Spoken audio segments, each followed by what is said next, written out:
semuanya, di sini saya akan menjelaskan tentang konsep dasar asuhan kebidanan remaja, klimakterium, dan menopause. Yang pertama yaitu konsep dasar asuhan kebidanan remaja. Memberikan konseling kepada remaja tentang dismenor.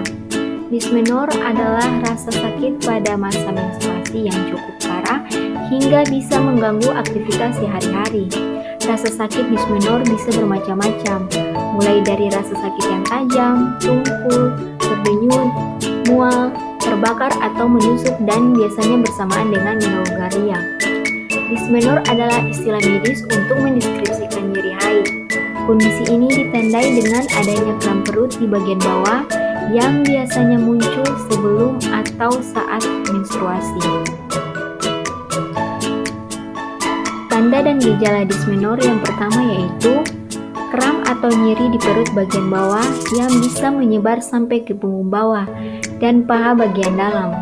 Nyeri haid muncul 1-2 hari sebelum menstruasi atau di awal-awal menstruasi.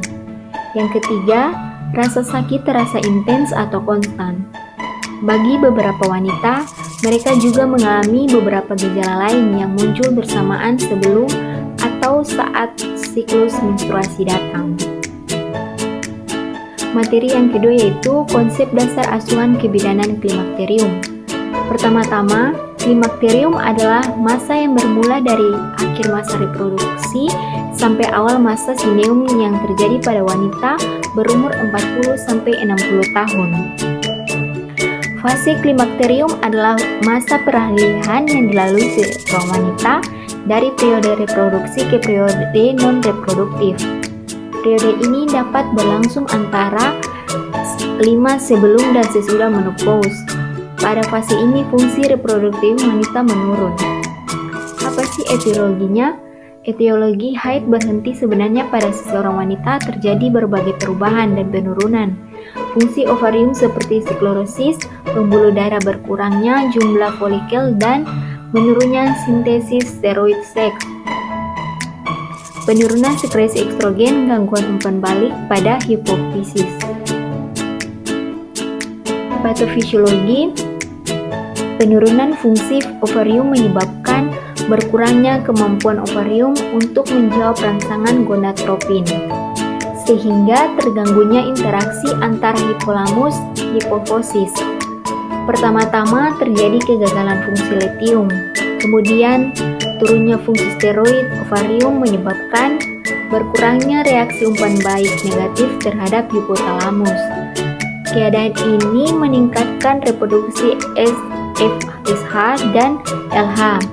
Dari keduanya gonadotropin itu, ternyata yang paling menjolok peningkatannya adalah FSH. Materi yang ketiga yaitu konsep dasar asuhan kebidanan menopause. Secara garis besar, terdapat 2 cara penanganan dalam menghadapi menopause, yaitu yang pertama, terapi hormonal dan terapi non-hormonal. Terapi hormonal yang biasa digunakan pada wanita menopause adalah suli estrogen, karena gejala menopause disebabkan oleh didefinisikan estrogen.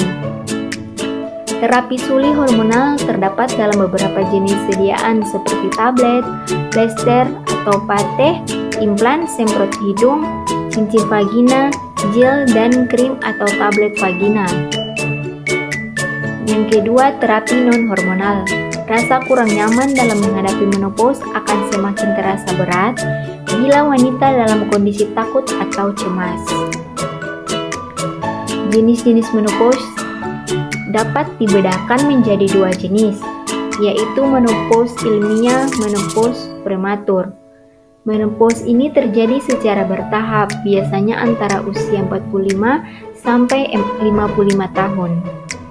Menopause ilmiah terjadi pada wanita yang masih mempunyai indung telur. Durasinya sekitar 5-10 tahun. Meskipun seluruh proses itu kadang-kadang memerlukan waktu 13 tahun. Oke, sekian dari materi saya. Terima kasih.